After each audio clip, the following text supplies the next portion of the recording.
শুক্রবার গভীর রাতে ধর্মনগর বলাকা সিনেমা হল সংলগ্ন জুড়ি পাঙ্খা ব্রিজের উপর নির্মিত বেইলি ব্রিজ ভেঙে দিল একটি কয়লা বোঝাই লরি। ফলে শনিবার সকাল থেকে বন্ধ করে দেওয়া হয় সব ধরনের চলাচল।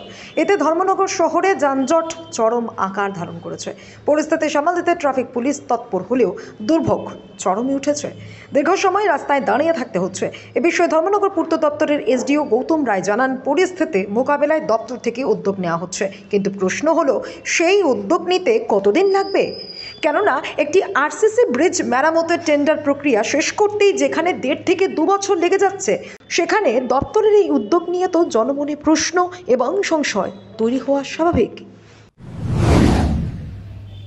দেখুন, আমি অ্যাকচুয়ালি গতকালকে রাত্রে সম্ভবত ইনসিডেন্টটা হয়েছে।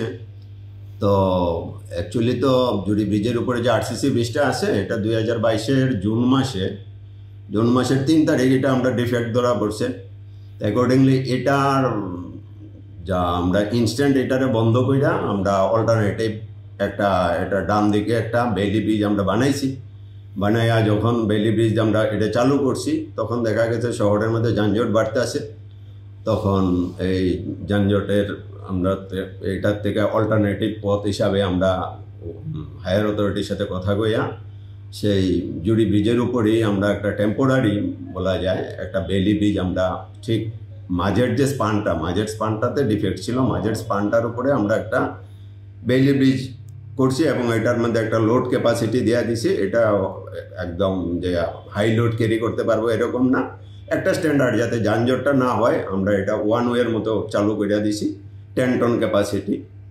তো গতকালকে রাত্রে সম্ভবত, আমি এইমাত্র খবর পাইছি, গতকালকে রাত্রে সম্ভবত একটা বড় গাড়ি, লোডেড গাড়ি এটার উপরে উঠছে। তো সেই লোড ক্যাপাসিটি মানছে না মানার ফলে যে ব্রিজটা হয়তো ফেল করছে, ব্রিজটা ফেল করছে। আমি খবর পাওয়ার জানলাম আমি। তো ব্রিজটা ফেল করছে, এখন তো আমরা হায়ার অথরিটিকে জানাইছি। আর অ্যাকর্ডিংলি অ্যাকচুয়ালি আরসিসি ব্রিজটার যে 2022-এর জুনে যে ডিফেক্ট ধরা পড়ছে, তারপরে এটার যা প্রসেসিং করতে হয় আমরা উপর থেকে, আমরা চিফ ইঞ্জিনিয়ার উপর থেকে বাইরে থেকে টিম আনিয়েছিল, টিম এনে এটার পুঙ্খানুপুঙ্খ বিশ্লেষণ করে স্ট্রাকচারাল অ্যানালাইসিস করে তারা একটা সাজেশন দিছে। সেই সাজেশন মোতাবেক আমরা এটার রেট্রোফিটিং বলুন আর স্ট্রেংথেনিংই বলুন, এটার জন্য আমরা একটা টেন্ডার কল করেছি। টেন্ডারটা এখন স্ক্রুটিনি স্টেজে আছে।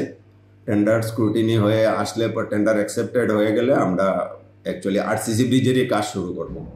ইন দ্য মিন টাইম আমরা আরসিসি ব্রিজ কাজ চলাকালীন সময়ে যাতে যানজট না হয় তার জন্য আমরা আর একটা বেইলি ব্রিজের পরিকল্পনা নিয়েছি এবং অ্যাকর্ডিংলি এস্টিমেটও আমরা সাবমিট করেছি। এটা হবে হাতের বাঁ দিকে বিএমএস এর যে অফিসটা আছে, ওইদিকে বাঁ দিকে আমরা একটা প্যারালাল, যাতে শহরটারে যানজট মুক্ত রাখা যায় সেই কারণে আমরা আর একটা সাবওয়ে বলতে পারেন, সাবওয়ের একটা অলরেডি এস্টিমেট জমা দিয়েছি। এটার টেন্ডার সম্ভবত আজকে কালকেই কল হয়ে যাবে, তারপরে আরসিসি ব্রিজের কাজ শুরু হবে। তো এই পরিকল্পনা নিয়েই আমরা আগাইতেছি। তো হঠাৎ করে যেহেতু গতকালকে রাত্রে ইনসিডেন্টটা হয়েছে, তো ইমিডিয়েট কি করা যায় আমি হায়ার অথরিটিকে জানাইছি, তাদের কাছ থেকে সাজেশন মোতাবেক আমরা প্রগ্রেস হব, এইটুকু।